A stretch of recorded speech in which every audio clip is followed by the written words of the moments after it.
Hello and welcome to an extremely special episode of Michael and Mom Talk Cancer. I am your official host, Michael Kramer, and I am the other official host. I am Ashley Kramer, aka Mom. And today we have Devin from Trauma Saves. You are with us, and oh my God, we're so excited to have you here. Thank you. You interviewed Michael. yes. Yeah, thank you for having me. I really appreciate it. I appreciate the opportunity, and I'm excited to speak with Michael and to be able to meet you and speak with you. I know this. Fun and exciting. This is the first time we're talking, like, three of us. So Yeah. I listened to your beautiful podcast with Michael, yeah. and it was just lovely. Yeah, And it was a great time. yeah, I was like, Michael, we need him on our podcast. He's beautiful. Thank you guys. So Yeah. how did you find Michael? Yeah. Start with Social media, it just popped up. I don't know if it's just in the algorithm. They just like, this is one of your people. Basically, it kind of just it brought us to each other. I don't know. So when I see it, I see the struggle that he went through, and just some of those videos are just so inspiring. And I wasn't doing everything that Michael was doing when I was going through my battle. So, I mean, just seeing it was just so impressive to me. And I just had to reach out, It was just so amazing. Okay, wait. Yeah, because I remember it started with, I think you did like a talking video on top of my video. Mm-hmm. And I Yeah. saw that. I was like, whoa, like this looks really crisp, really clean. Like what you were saying was really meaningful. I was like, this guy's like you're good at social media. Like, and your page is so structured and pretty. I was like, I know I got to reach out to this guy and respond to him and message him and see what he's doing with this. Because I knew there was something personal behind why you were doing, like, going over after my story. I didn't know if you were a survivor at first or not. Mm-hmm. And it was interesting to hear your perspective and everything. Wait, I'm interrupting you because you said inspiring and social media and the way you connected, and Michael mentioned your social media. So this is literally because when Michael first told me about you, I looked at your Instagram, and there's a post, and I hope you don't mind. I'm gonna take a second and read it, and it said, "This is what you wrote. This is from you," and it moved my heart. They call it gray zone lymphoma, a rare cancer that left me with one good lung and a whole lot of reasons to quit. But here I am, pushing pads, throwing combos, and refusing to give in. Some days I'm gasping for air. Other days I feel like I'm flying, but every day I fight. Being clear of cancer doesn't mean the struggle ends. It means I've been given the chance to keep going, so I go hard. This isn't about being perfect. I have chills. It's about being relentless. If you're breathing, you're still in the fight. I read that. I was like, I don't know this man, but I love him. Yeah. Yeah, you guys probably can't see. My eyes are a little glossy just hearing you read it. That was a beautiful read. And, man, I think about my struggle every single day, what I went through. And I'm sure, Michael, I know you're still in the fight right now. You're still dealing with a lot of things. But even once you're completely healed, it's something that I promise you, it never goes away. Mm-hmm. It's something that, man, you just... It already has changed your perspective, but once you get through the fight and you're like, oh my God, thank God it's over with, it's still something that's in you, and everything is so much better. You're so grateful for everything, so thankful for everything. And like I said, even now, like I don't think you can see it in the camera, but man, just thinking about it, I'm so blessed and so grateful for literally every breath. I could have been gone 10 years ago, so every day that I wake up, every beautiful thing, every ugly thing, every struggle that I go through, I'm still thankful for it all because it's all better than the alternative. So 100%. I feel so lucky and blessed. So you said this was like 10 years ago. We need to hear. Yes, I kind of want to hear the story. We want to know your story. I want to know, like, what were you doing and how did you find out you had cancer? And you were probably very young if this was 10 years ago. 10 years ago, yeah. So let me think. I literally just had a birthday last week, June 12th. So last Thursday, 5 days ago. I made 38 years old. So you look so much younger. Yeah, I thought you were in your I late did 20s. not think 38. Okay. If you guys are watching on YouTube, you agree with me. This guy looks great. Thank you. I have a daughter that just turned 18 and graduated high school, and my son Congratulations. just finished his first year of high school in ninth grade. So thank you. God, that's beautiful. That's amazing. Okay, so that means you had an 8-year-old when you were diagnosed. Yeah, yeah, And a four, exactly. I guess, and a 4-year-old, right? Yeah, he was about 4 or 5. I don't remember his exact Oh my age. God. Okay. Yeah, and so let me think. So it was 2016. Actually, let me take it back. It was late 2015. I think it was like December of 2015. It was close to Christmas time, and looking back, the first precursor was, I was just in the house, and I maybe like yelled something to my son across the house, and I said like, hey, Jermaine, or like whatever I said. I don't remember. My voice just cracked, like it just stopped immediately. I'm like, what the hell is going on? That felt weird, but I didn't have a sore throat. I wasn't sick or anything. And then the very next day, I woke up. Again, this is December 2015. I woke up and I tried to speak, and I had literally no voice at all. Like I sounded like Batman. I could like kind of whisper a little bit. My mouth moved fine. Everything moved fine, but no voice came out of my mouth, and it just felt so weird. So I gave it a couple of days, and there was no improvement. So I ended up going to urgent care, and I'm telling them like, I don't really feel too sick, but my voice is just gone. It feels weird. And so they're like, oh, maybe laryngitis or something. They kind of looked down my throat or whatever, and they gave me some steroids and maybe some antibiotics or something like that. And no help. It took about a week, and nothing improved at all. So they're like, okay, well, you need to go see an ENT, an ear, nose, and throat specialist. Yeah. So I did that, and it was probably a couple days later. Maybe we're early 2016 now, and he stuck the camera down. I think it was down my nose and like down my throat, and he's like, I need you to hum, or I need you to make some noise or whatever. And I did that. It was like a very quick appointment, and then he took it out, and he's like, well, one of your vocal cords is paralyzed. And I was like, what? Like, I've never even heard of that before. I'm like, well, what would cause that? And he didn't really want to say, because he didn't really know anything at the time. He's like, it could be a few different things, but we need to get a CT scan and find out what's going on in your vocal cords, what's going on down there. So did that. It probably took a day or two to get the CT set up, and they did the CT just of my, like a little square right around here. And luckily, the radiologist or whoever read it, they were very, very thorough, and they're like, they didn't see anything here, but at the very bottom of that scan, they're like, we see something like down here in his chest. So they're like, okay, well, now let's do a CT of the chest. So they did the CT, and turns out I had a pretty large tumor right in the middle, right behind my sternum, and a few other tumors like across my chest. And come to find out, we did a PET scan to find out, is it cancerous, or does it show up on the PET scan? I forget exactly what the PET scan does, but it lets them know if it's something that we need to biopsy to figure out what's going on. So they did the PET scan, and turns out the paralyzation of my vocal cord came from that really big lymph node, was actually pushing up against and crushing my vagus nerve. And I guess the vagus nerve it controls a lot of things in the body, but the vocal cords is one of them. And so it damaged my vocal cord to where it paralyzed. I think it was the left vocal cord that just was completely loose. It just wouldn't work at all. And yeah, that's how I found out, that I had tumors, that I had stuff that was going on. And then just the workup process was like, okay, we need to biopsy this, because obviously it's lighting up on the PET scan. And that was a really big surgery. I actually did a thoracotomy. And well, to take it back, I signed off on 3 different procedures. They wanted it to be as less invasive as possible. So they're like, well, we're going to put you to sleep. We're going to try to go down your throat and then kind of poke out, because they didn't want to split my sternum. It's a huge thing to do. Right. So they're like, we'll go down your throat, and we'll try to poke a scope like out of one of your lungs or something, and try to get a piece of the tumor to find out what it is. If that doesn't work, then we're going to kind of slice the neck right here and go behind the sternum and see if we can get a piece of it and see what that is. If that doesn't work, we'll go to plan C, which is a thoracotomy, where they split my ribs open and kind of get in that way and cut a piece out. So I went to sleep not knowing what was going to happen. And I wake up, and I have the chest tubes in, I'm on morphine drip, and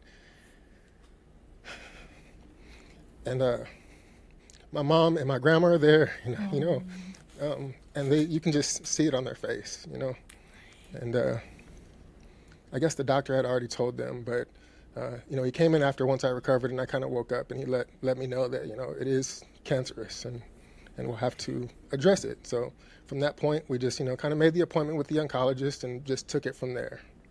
So that's the story of how I found out that I had cancer. It's kind of a long story, but and all that happened. I think by mid to late February is when I ended up doing that biopsy surgery. So it took about a month and a half to 2 months of a workup process. And other than your paralyzed vocal cord, you didn't feel Fatigue or anything else? Yeah. Okay, so that's Looking something, too. back, it isn't Looking hindsight. back. Hindsight, yeah. Exactly. Yeah. Looking back, I'm like, wow, there was a lot of signs. Well, for one, I was about 330 pounds. I was very obese. So I think I have some pictures on my Instagram. I don't know if I have like the full what I really look like. Far. I didn't.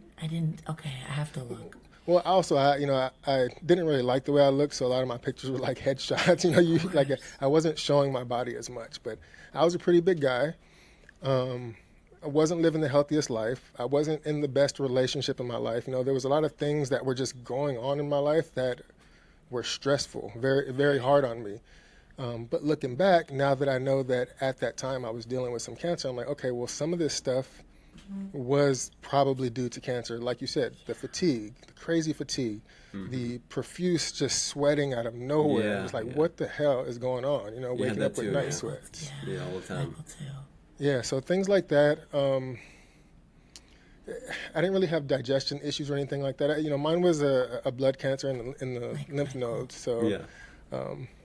but yeah, it was mostly just the fatigue and things like that were blood related, and the sweating and things like that. But yeah, looking back, definitely hindsight, 2020 for sure. But I never in a million years would have guessed, oh, I have cancer. I was like I said, 300 28. pounds. Well, Right.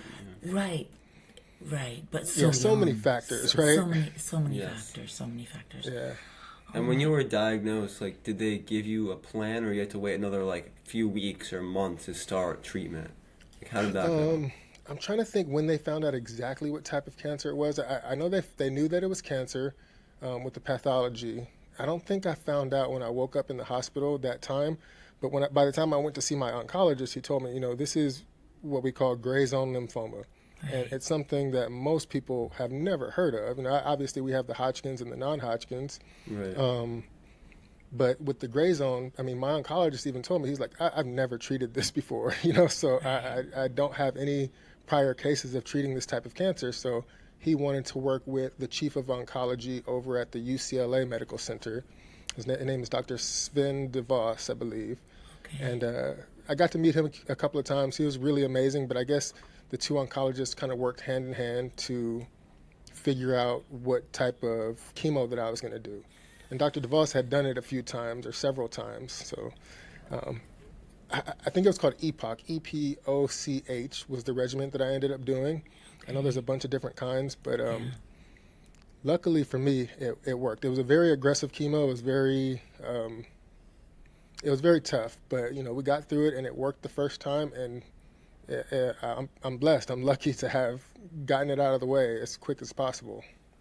Yeah. How But long it was your? changed yeah. your life. Oh yeah, it changed your life. I mean, we're looking at you now. If people are watching, And you're definitely not 300 pounds now. oh no, you are in shape. So I was wondering if you were like that actually prior to cancer, but obviously it was you have changed your life since Absolutely. going through this, which is Yeah. also so inspiring. Oh my God! So you're in California, and you were at a smaller hospital, I guess, when you were first. I did a lot of my treatments. It's actually a pretty big hospital here in Long Beach. It's one of the bigger hospitals. okay. It's called Long Beach Memorial. Okay. But my doctor worked out of a clinic that was like kind of hand in hand with the hospital. But I didn't really do any of my chemo in the clinic. I did all of my chemo in the hospital because I would have to be there for 5 to 6 days at a time. You Yeah. and Michael have such a similar. Yeah. It was the same with no one had ever had his cancer, so the oncologist was speaking to other oncologists Yeah. around the country to come up with a treatment plan. You guys have such a Yeah, similar. that is a very similar part of the story. Yeah. You have quite the story, my friend. You- I wish you it was do you were too. done with it, but I'm very invested in what's going on with you, and I like to see you post all the time, and I like to see what's going on with you. So thank you. please keep doing that, man. Yeah, because Oh, 100%. I'm ready for that success story. Yeah. Oh, it is a success story. It already Oh, yeah, is. It absolutely. is. Isn't the just turning your, changing your life and finding purpose, and like I see that Yeah. in you. I see that in Michael as well. But you wanted to ask something, and I think Yeah, you I was just interrupted. gonna ask about the chemo. Like, I wanted to know how it was for you. You know, because going into that, you were like out of shape. I'm sure like you were already fatigued, so the chemo must have hit you super hard. I can imagine. Yeah, I had a, and when I say this, I don't want to have it taken the wrong way. I had a false sense of confidence. Even though I was a bigger guy, I still played sports. I still, would play basketball with my Yeah. friends. I still would do a lot of things. I was just a big guy, but obviously I didn't know how much better I could be if I were to get in better shape. But I felt strong. I felt good. The fatigue wasn't like debilitating or anything, but definitely looking back, I'm like, yeah, I had some issues that I needed to deal with. But when the chemo started, they started me on the regular dose that people start on. I don't know. But they're waiting for the white blood cells to react. They're waiting for those to drop down a little bit. And like I said, my chemo was, I did a 24-hour drip for 5 days straight at a time. And then the 6th day was kind of recovery, and they would just kind of monitor me and make sure that, I did okay before I got released from the hospital. And then I would follow up at the clinic, and I was at the clinic probably like every 2 days or so in between, and it would be 2 weeks of going to the clinic and doing the Neupogen shots and doing, all these things to make sure that Neupogen, we don't Yeah. Neupogen. I hate that stuff, man. I mean, and I think they kind of overdosed me a little bit in the beginning because my white blood cells actually weren't dropping the way that they were supposed to. So Oh, they were wow. putting the Neupogen in me, and I mean, some of the Neupogen stuff was some of the hardest stuff for me to deal with, at least in the beginning, because it gave me the worst headaches in the world. Like, Wow. there was a time where I couldn't sleep for about 5 to 6 days straight, and I had to tell my oncologist, like, I have this headache that just will not go away. So, they prescribed me some sleeping pills to help with that, but also, the big bones like my sternum, my thigh bones, the lower back, where all the bone marrow is made. Like debilitating pain. I had shooting pains. I thought I was having a freaking heart attack, Oh So my God. it was really bad. But come to find out, they had to lower the amount of Neupogen at least in the first 2 or 3 rounds of chemo because, like I was saying, my white blood cells weren't dropping, and even like the RN and everybody that I would work with, and they were testing my blood every couple of days. They're like, "You must have like some super marrow. Like your marrow is not responding the way that we expect it to, as far as dropping the white blood cells. Your body's like too strong, basically, So they actually increased the chemo by 20% for the second round. Wow. They kept monitoring again. White blood cells didn't drop the way that they expected. So by round 3, they increased another 20%. So it was just like it was getting increasingly stronger so that my body would I've never heard of react someone to getting it. their chemo increased. I know. Yeah, they Wow. increased it in the first 2 rounds by 20%, 20 and then 20% again. Dude, you were too strong. Oh my Like, you were God, too that's strong. insane. I mean, That's crazy. yeah, literally the RN was like, your marrow, like it's like super marrow. I'm like, can I donate this like afterwards or whatever? She's like, oh, you can't donate, if you've done chemo or Once you whatever. had but- cancer.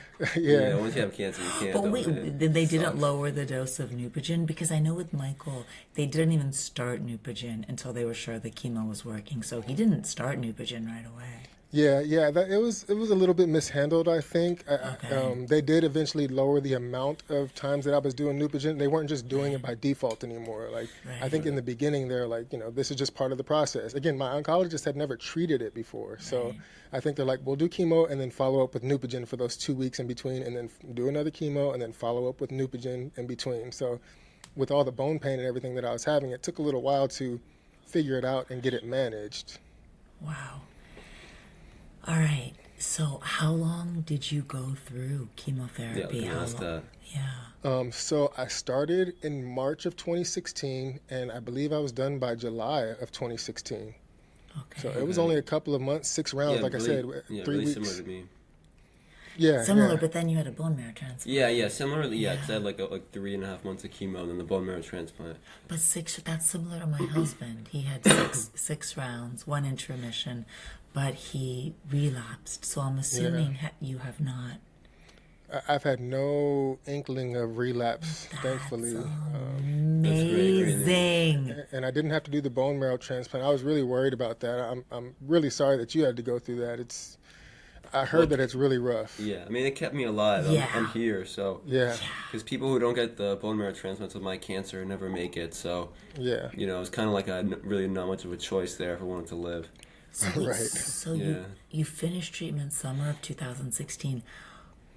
I was gonna ask when did you find purpose, but I'm gonna change. Like, when did you take your? I feel like you took your body into your own hands because, like, reading what I wrote earlier Yeah. about you, you're like in that fight. You're in the gym. How long did it take you to change your life? I'm assuming change your lifestyle. You said you Yeah. were active, but you changed something in your lifestyle. yeah. Well, the way that I'm active now is nothing compared to the way that I was active back then. Back then, it was just like recreational. Like, if we can get a few friends together, like let's maybe play basketball this weekend, and that would be something that happens every few weeks at best. You know, it might even be months in between. But I had some coworkers and stuff that I would play basketball with on a weekly basis, but that would be like maybe 2 or 3 weeks in a row, and then a few weeks off, and then 2 or 3 weeks in a row. And then everybody's busy, so we were all over the place. But I was active, somewhat active, but yeah, now I'm like I don't let a day or two go by without doing something. You know what I mean? It's We feel I don't you. know if it's a trauma response or what. Like I'm Yeah. scared as hell of what could possibly happen. And like me and Michael talked about, like he was already in great shape, or really good shape at least when it happened. So that gives you the best chance. So me thinking, life could throw me back into the fight of my life literally any day now. At least the least that I can do that I have control of is being as strong as I can mentally, physically, spiritually, and just be ready for whatever. I'm ready Yeah. at all times. They say if you stay ready, you don't got to get ready. So Yeah. I'm ready at all times.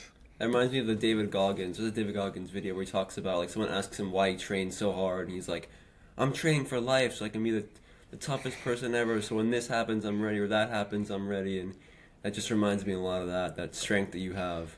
Yeah, That's I great. mean that is, a lot of people don't realize how fragile things are. Like I said, I was just Right. sitting there chilling one day, and then the next day I have cancer.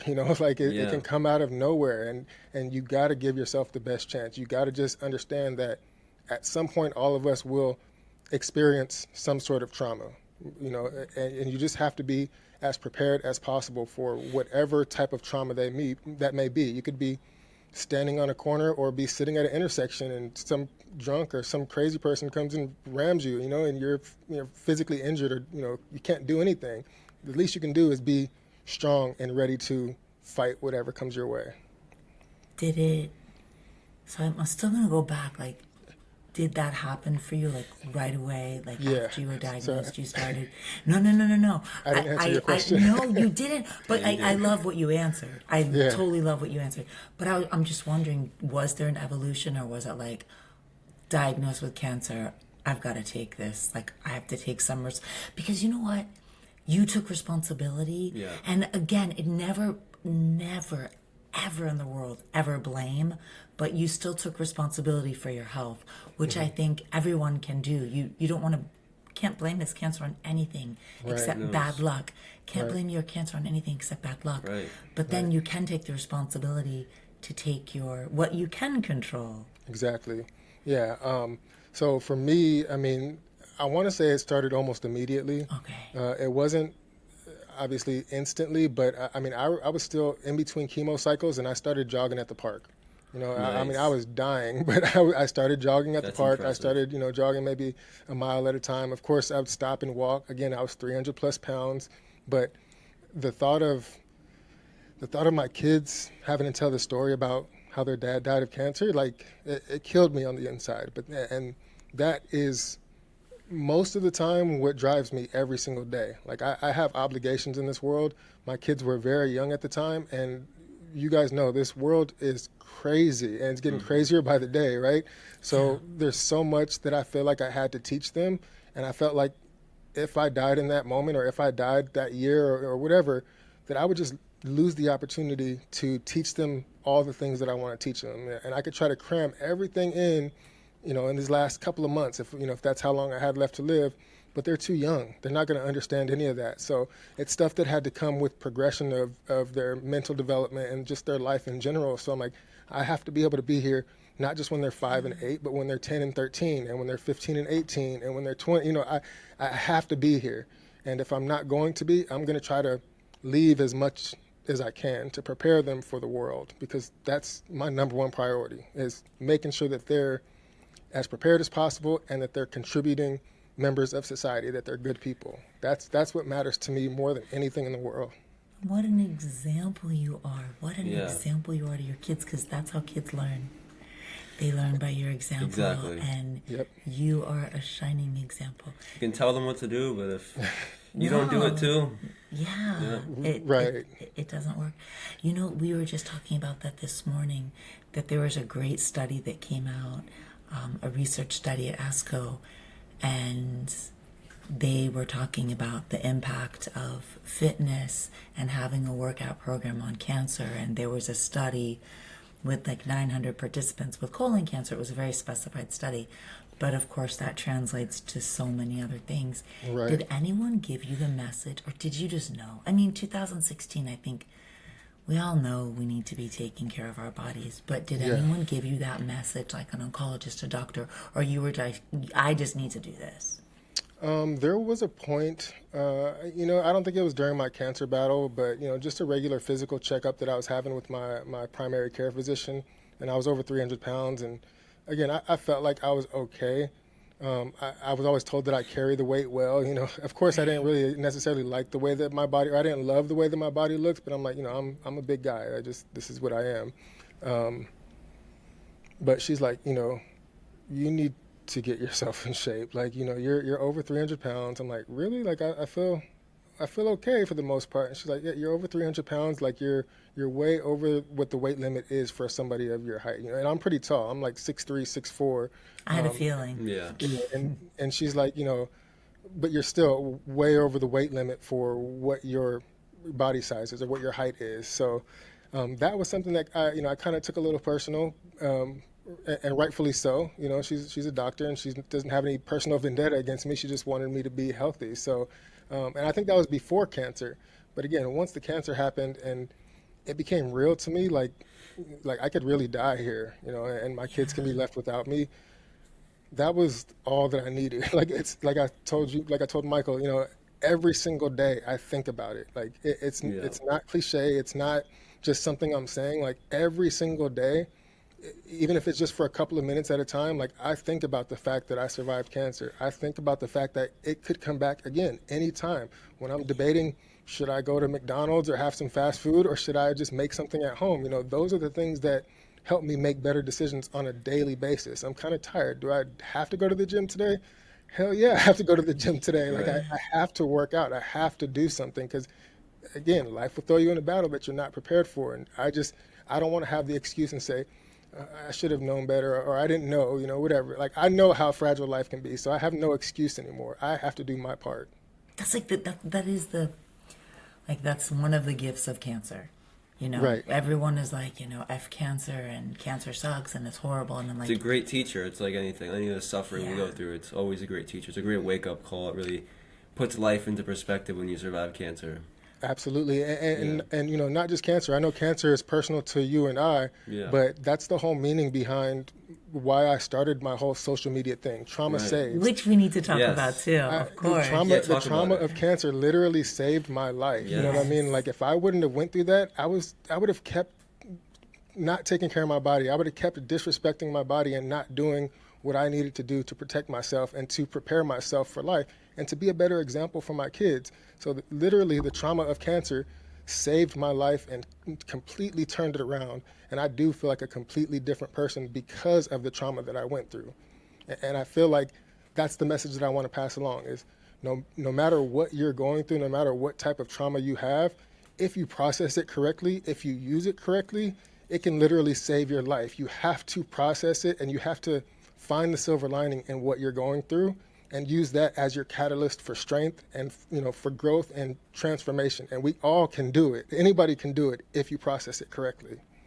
If you take the control, if it's the foundation is like taking responsibility for your actions. Like every single day we have a choice, like you said.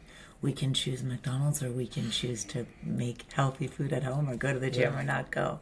Yeah. Don't play the victim all the time. I mean, we can be victimized. We all can be victimized by things, but don't play the victim.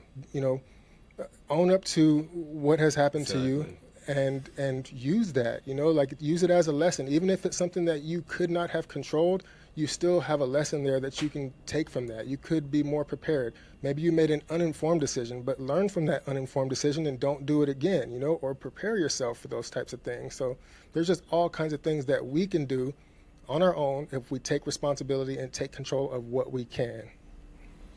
Yes, you're hitting on everything that we just totally believe about being a victim. 100%. But I want to hear also about the social page and why you started it and how when, it started. And when, like, how long did it take you to find that purpose to go? Because putting yourself out there is not easy, you know. Yeah, I'm sure you know very, very well. It can be very hard, and especially for me, you know, I'm very introverted. I'm very, I don't want to say shy, but I'm just very personal. Like I keep everything close, and I don't share a lot. Even, you know, my page was personal at first, but now I have a separate personal page. But I don't share anything really about my personal life. I might post my dog here and there, but yeah, to really put myself out there and to show my personality and to, you know, kind of share my perception with the world is not always easy. You don't know how those things are going to be taken. As far as when I started, I mean, I'm only a couple of months in. You know, I don't even think I have 1,000 subscribers right now. Like I just started in 2026, I believe, or 2025, whatever year we're in. Okay. I literally just started this. Yeah. Yeah, but I saw you have like 500 subscribers. Right? Yeah, I think I'm at like, I think I had 500 probably when I first reached out to you. I think I'm like at 800 now, or 850 or something like that. Amazing. That's a lot, yeah. Yeah, it seems like it's steadily improving, which is great. Yeah, that's what they say. You know, just keep churning out the content, and your people will find you. So that's what I'm doing. I don't really care about the follower count. It's not about that. Of course, the more people that we can reach, the better. The more people that hear the message and can be aware of what's going on, that's the goal, right? But I'm not doing it because I want to gain followers. I'm not doing it because of how many followers I have. I'm just doing it because somebody's going to hear this message, and hopefully they will change their life, or they will make that transformation that's going to help them be a better person in life. 100%. That's the goal. And you're already doing it. Like, you're already doing it, which is great. Thank you. Yeah. I'm trying my best. I do have a very small community of people that are constantly engaging with me, and you know, they give me encouragement. And you know, a lot of times I'm thinking of those people when I'm like, yeah, should I post this? Should I not? Should I make this video? Should I not? You know, and having those people continuously encourage me, it really helps to keep things going. For sure. I feel you on that. So it's been 10 years. So what happened? What clicked in you that after 10 years you decided to share this and to start it? Yeah, well, next year will be 10 years. Right now we're at 9 years, but I'm, you know, we got to have faith, right? I'll make it to 10 years. 2016. I got faith. 2016. Okay, so 9 years. What clicked in you? And it's really exactly 9 years, Yeah. So, you know, I don't know.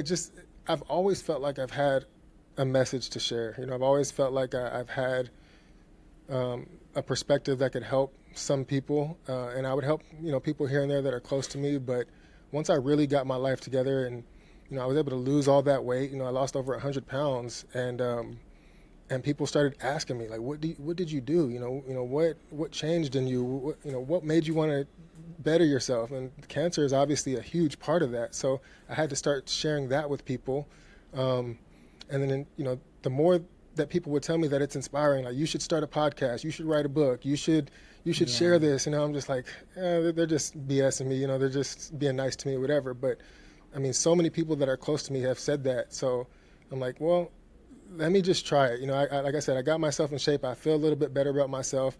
I've learned a lot as far as nutrition-wise and being able to take care of my body and how to work out. I've been boxing the whole time. So I felt confident enough, and I felt like I gained enough experience to where I'm like, okay, now I can start passing this along to somebody. I might actually be able to be of use to somebody else other than my own kids, my own family. 100%. Yeah. So yeah, it just started this year, and the response has been really good so far. I'm really proud of how things have been going. And how, it is a ripple effect. So if there's 800 or 1,000 subscribers, they're telling someone what they heard from you. Yeah. So you are not touching 1,000 lives. You're touching More. so Right. many. There is That's a good point. completely. It's so beautiful what you're doing. It's so I appreciate beautiful. it. Yeah. Yeah. I was gonna ask, how did cancer change you? Don't need to ask you that. Has Yeah. it changed your relationships Yeah, I though? was gonna Like, ask that. and It's a good question. yeah. Has it changed my relationships? Yeah, I would say so. Yeah, definitely. Now that I'm thinking about it, I never really thought about that and how it changed my relationships. With my family, of course, it is what it is, and I definitely cherish my family a lot more. I always have, but now I guess it's a little bit more important to me to cherish the small things and Yeah. the small moments. Like I'm sure Michael, I'm sure you can agree. Like when you're in that hospital for several days or maybe Yeah. weeks at a time, like you don't think about the extravagant things. You think about No. the smallest little things that you want to do. Like I just want to pet my dog. I just want to Yeah, wake up of in my course. own bed. I want to Take go a to my own shower. kitchen. Yeah, like it's just little stuff. Like and literally that's the only things that matter in life are those small things. And none of it costs a bunch of money. None of it requires a lot of energy. It's just the small things in life that are the most important. So definitely I changed my perspective that way.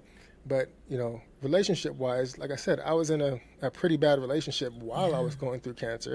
I was dealing with a very narcissistic person, somebody who never even showed up, never even spent time in the hospital with me. It was only, like I said, my mom was basically the only one there. I had a couple of friends that would come by, but my own girlfriend at the time would not come see me, and I was like 5 minutes away at the hospital. Wow. So it was rough, and I mean that relationship ended after that, after cancer, like me going through all that. I'm like, I knew in my head, like once I'm healthy and I'm over this, like I'm done with that relationship, and I'm never going to be with somebody like this again that's going to not be there and not be supportive of me. I need real love. I need a real relationship, and that gave me the confidence to seek that in a person. And I maybe didn't have that before. So definitely it changed my relationships now that I'm thinking about it, whether that be family or whatever, what have you. So definitely it changed things. Well, we've heard you talk about your children and how much you cherish them and how important they are to you, and that's absolutely beautiful. That is Yeah, beautiful. they're my driving force, like all the time. Even when I'm I in can the ring relate. sparring. Yeah, I know you're like super mom over there. You remind me so much of my mom. That's why I even told Michael, like I was hoping you guys would ask me to do the podcast. I didn't want to be too forward or anything, but you guys remind me so much of my mom and myself. Like I really appreciate that you even asked me. That's And beautiful. I love how you support your son and how you're there for him and how you're so into everything, because every mother-son relationship isn't like that. Even if the love is there, just to be so involved and to be so concerned and to show up all the time takes an immense amount of strength and resilience and perseverance. And I mean, I know you're fighting through so much watching your son go through this, and Yeah. I think for me personally, it was harder on my mom than it was for my own self. So I think Michael probably can relate a lot, because Yeah, he's for strong sure. as hell. This man has got the mental toughness of like a freaking rhino. Like nothing will break this guy. But when you see your mom having emotional moments and your mom struggling, like it's really hard. Yeah, it is hard. I'm sure I It would is hard. love your mama. I love that. Touches my heart if I remind you of your mom. I'm honored because you are a beautiful soul. Yeah. Thank you. Yeah. I appreciate it. Yeah. Should we ask the fun questions? I don't know. I was gonna maybe ask that one question. Yeah, ask. Yeah, go ahead. You guys ask me whatever you want. I'm an Yeah. open book. I got a little bit of time for you, and Okay, perfect. all the answers, whatever you want. Well, there's two things I wanted to ask. One is, like, what do you do to cope emotionally, mentally? And I think that taking care of yourself physically is part of it. I know for Michael, sure. like going to the gym is like getting back to the gym has been amazing. But he has other ways as well. I know, like he does some meditation. Plays the music. We go outside on walks. Are there things for you outside of the gym that help you cope? Because it's a lot. And as you said, we know just because you're in remission, it's not over. We understand that because technically Michael's in remission from cancer. Right. He's living with The new something disease, else. Yeah. So we know it's not over. Right. I don't know. Maybe I'm somewhat obsessed with the gym. I don't always go and lift weights, but for me, boxing is huge for me. I Yeah. I love love that. boxing. Boxing is a huge passion.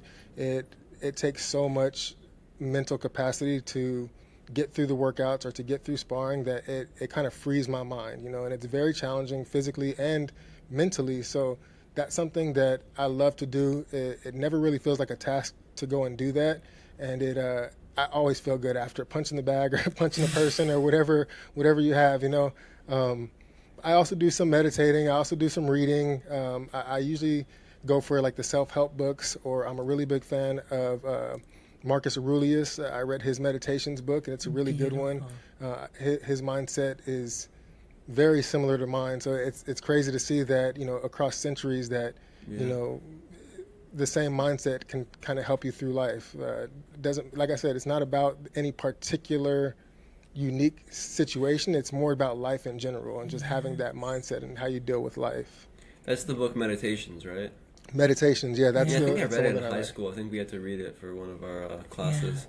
Yeah, I love that one. But it That's was one of my yeah, I favorite. want to go back to that. It's a good book. Yeah, or The Power of Now.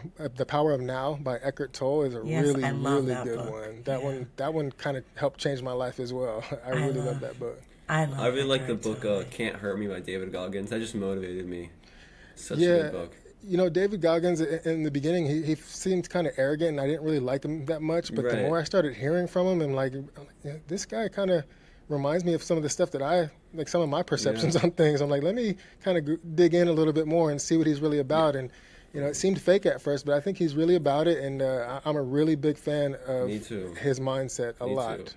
I think he said Yeah. he doesn't care what anyone thinks. Yeah, Right. It's very And I motivational. think that's he's Yeah. just brutally on. But I think that actually is who he is as well. Like I totally Yeah. believe that. But you hit me with Eckhart Tolle because I'm a huge Yeah. Eckhart Tolle fan. All right, fine. You want to ask your fun question? Yeah, Yeah. let's do it. Okay. All right. What's a superpower you wish you had? It can be anything. Superpower. Oh man, it's probably kind of boring, but I kind of wish that I could fly. That's not boring. That's That's fun. so cool. What do you mean I I would wish I could fly? fly too. That's Seems kind awesome. of cliche, right? I don't know. Just being able to see the world, and not have to be immersed in civilization so much, but just to see everything from a distance and see how beautiful everything is, and just go to places that that I only dream of. Basically, it's just we live on a beautiful planet. There's so many things in the world that just look amazing when you see them, in video or books or whatever. That I would just love to just fly over almost all of these places. Have you ever had flying dreams? No, I don't think so. I mean, if I did, I don't remember, but I wish that I would. Those are the best. The flying I don't dream dreams. very much at all, unfortunately. Oh, you do. You just don't remember. You probably don't gotta, remember. You That's gotta what they like say. wake That's up what and they say, but I put the don't- journal next to you. I don't Right. remember much either. I don't know. All right, this is sort of a fun one, but is there like one person that like you look up to that's been your big motivation? I wouldn't say that I look up to. I have a lot of I'm inspired by a lot of different people. Yeah. But I mean, honestly, my kids are my biggest Ah, driving force. Good Like answer. it sounds cliche, really it does. no. But those kids, like, I don't even think they know how much power they give me. Like, everything that I do is for them. The person I am is for them. Like you said, I want to lead by example. I can try to say everything that I want in the world and try to teach them everything. But if I'm not living proof of it and I'm not following through on the things that I say, then it doesn't mean anything. And I feel like I'm the kind of parent where you don't appreciate the things that I do and all the sacrifice that I put in until you're older and you realize how hard some of this stuff is to maintain and to do it and not be too emotional, not have these outbursts, and not, let the anger or the stress of the world get to me, and still just try to be a stable, positive force in their life. It really takes a lot of energy, and I do it all for them. Everything that I do is for them. No one has ever said that it's been their kids before. That's beautiful.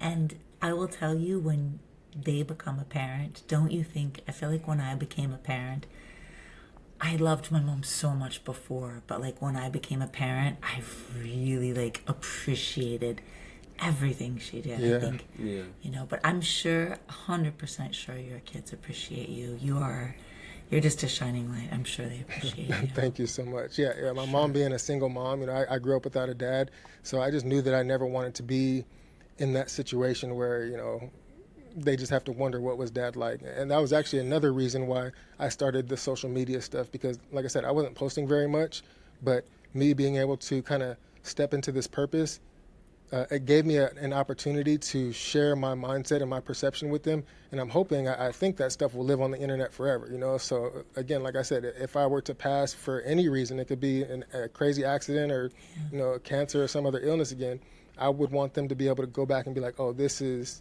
how my dad was. I want them to be able to see that. So for sure, I'm hoping that I can inspire them, because they definitely inspire me. Even if I benefit from some of it, like working out and feeling good and feeling confident, it's all for them. I love that. I can feel it. Feel your love for your kids.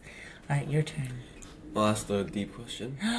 You want to go to the deep one? All right. Yeah. This is like our signature question. Let's go to the deep end. Yeah. So if you knew you were going to die tomorrow and today was your last day, what would you spend the day doing? I already know. Boxing. No. Definitely, I'd be cherishing time with my family. I knew that. Of course. I would try to. I don't know if I would just want to sit in the living room and just hang out, but, I would definitely be doing something with them, whether we're going to the beach, whether we're just sharing a meal, whether we're, having a bonfire at night. Like, I don't know if I get 24 hours from midnight to midnight. We give you or whatever, 24 hours. we'd probably end the night, sunset on one of these California beaches, just maybe roasting marshmallows and just having a good time, just I love really that. enjoying each other's company. See, that's the thing. Not everyone, but the answers all tend to revolve around that.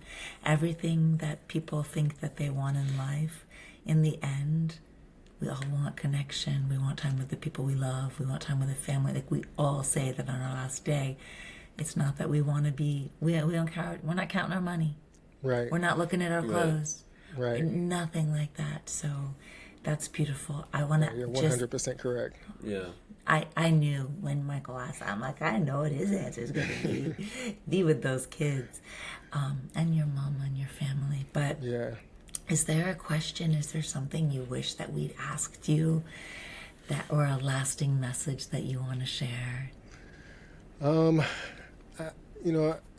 think I kind of touched on it a little bit earlier in our conversation, but I just really want anybody in the world that sees this or hears this to know that even in your hardest times, in your darkest times, it feels like stuff is never going to go right and things are going to keep going bad. But if you just change your mindset, right, and just really try to pull the lessons out of whatever you're going through, I guarantee there's a silver lining somewhere in there. And if you're able to process it, kind of remove your emotions from it and really understand what's really happening to you and why these things are happening to you, you can use that as your catalyst for transformation. You can grow from all these things and actually use your trauma as a superpower, because whatever you're going through, it's building strength, whether you realize it or not, because every day that you survive the trauma, you're building that strength. You're working those muscles out and you're getting stronger and stronger and stronger, but you have to be able to process it and see that you're growing from those situations.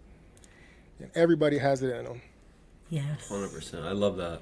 It's and motivational. It is so. It's beautiful. It is. We're gonna put the links to everything in the show notes. Trauma you. Saves. It's absolutely beautiful. Thank you. And oh my gosh. Yeah, Yeah. I'm on YouTube, Thank Instagram, Facebook, and TikTok. I believe those are the only platforms I'm on. So Only Everywhere. only the biggest ones. That's all. right. That's all. Amazing. We'll share that. and you're. I appreciate you guys so much. Oh my God! You're Oh, we appreciate you too, man. Thank you. Thank you so much for taking the time to speak with us. Yeah. Of course, anytime. Oh my God. Yeah, You are an inspiration. I'm always Official here if you goodbye.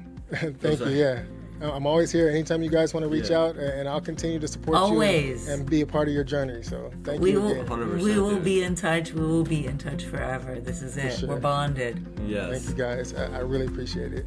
Yeah, and this is an official goodbye from your host, Michael Kramer, and The other official host, Ashley, and thank you, Devin, thank you, Devin. aka D, aka Trauma Trauma Saves, aka your beautiful father, human. 100%. Thank you so much. Thank you guys. See you Thank later. you.